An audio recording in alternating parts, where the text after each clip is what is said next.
the very latest from here at home and across the world. This is Primetime News, live here on News Fest. A very good evening.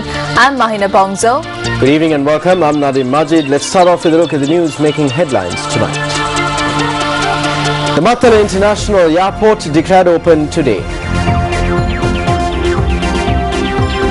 Speaking at the occasion, President Rajapaksa reiterates that something new will not be constructed at the expense of something old.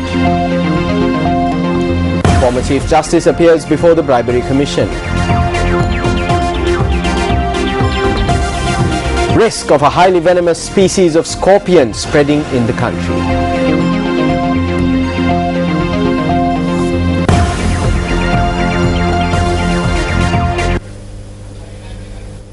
The Mattala Rajapaksa International Airport opened its doors today, commencing a new chapter in Sri Lanka's aviation history.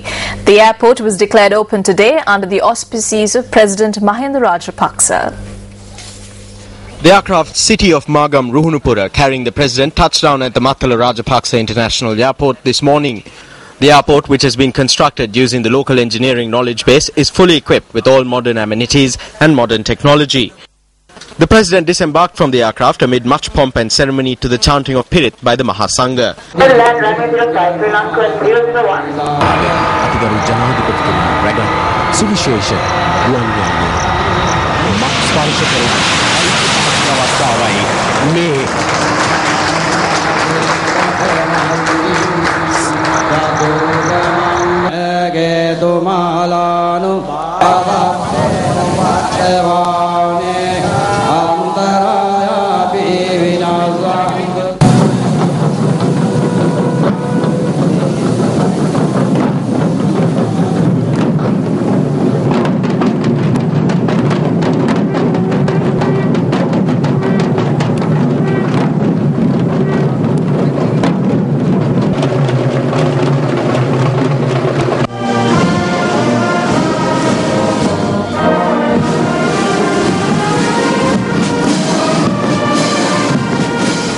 The chief prelate of the Askari chapter of the Siam sect, the most venerable Udugama Sri Buddha Rakhita Thera, invoked blessings on the President.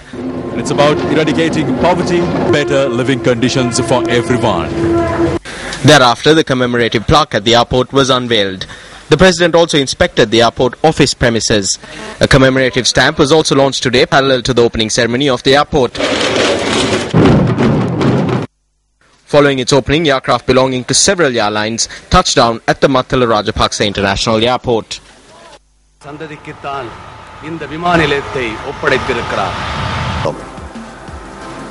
It's time to call upon another dynamic individual. Speaking at the opening ceremony, President Rajapaksa said that March 18th would be declared National Civil Aviation Day in Sri Lanka. The President also expressed these views.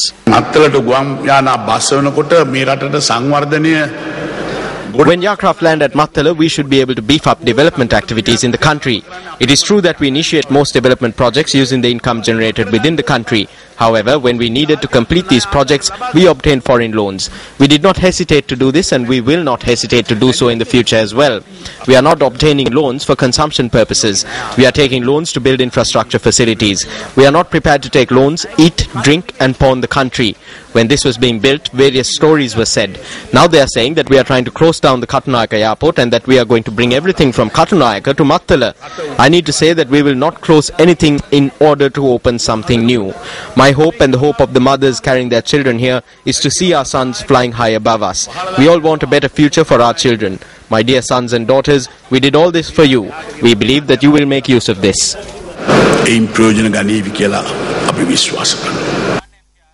On to another one of our headline-making stories. Former Chief Justice Dr. Shirani Bandaranaike appeared before the Commission to investigate allegations of bribery or corruption today after she was informed by the Commission to do so recently.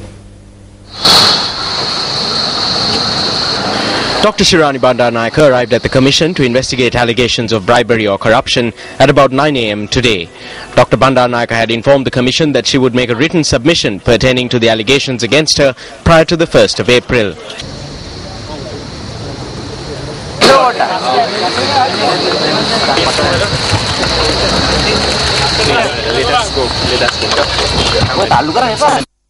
No comments at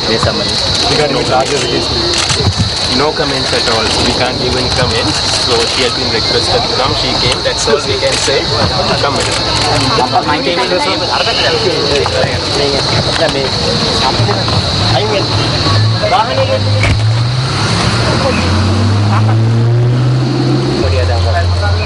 No comments, please. Meanwhile, a silent protest was held opposite the Commission to investigate allegations of bribery or corruption in support of the former Chief Justice.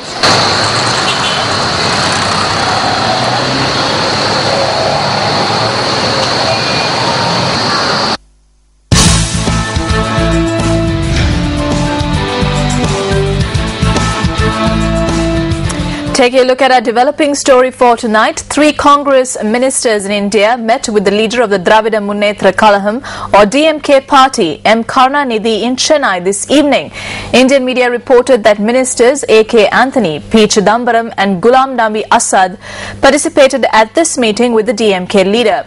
The DMK issued a warning yesterday that it would leave the Congress-led UPA government if India fails to introduce amendments to the US-sponsored resolution on Sri Lanka at the UNHRC, prompting today's meeting.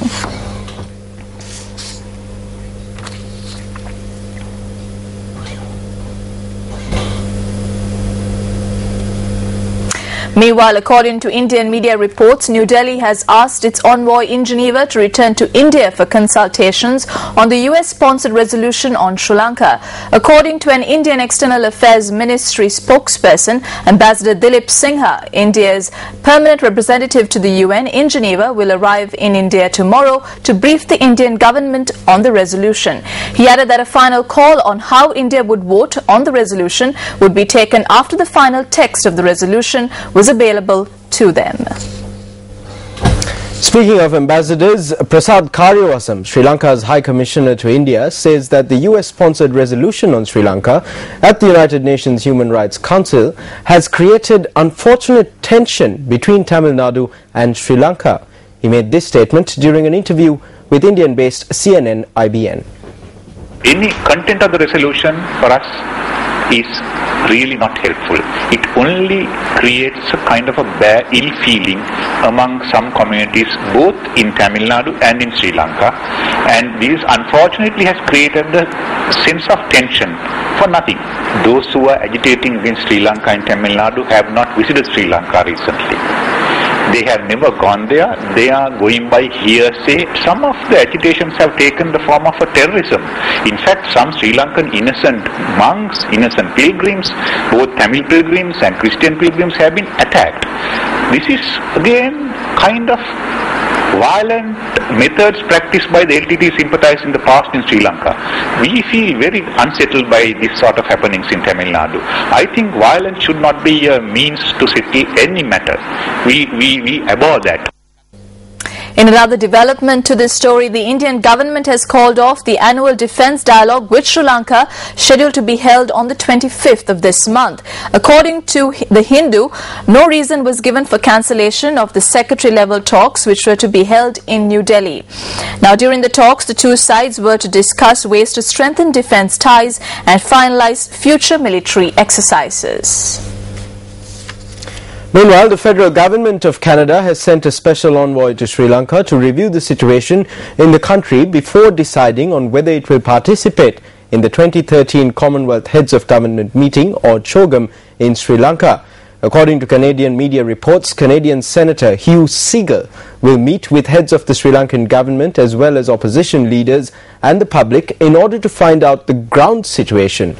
According to Senator Segal, Canada won't boycott the meeting. However, on an earlier occasion, Canadian Prime Minister Stephen Harper stated that he would not attend CHOGM unless the Sri Lankan government showed signs of improvement in its human rights record. And with that, we go in for a short commercial break. Stay with News First.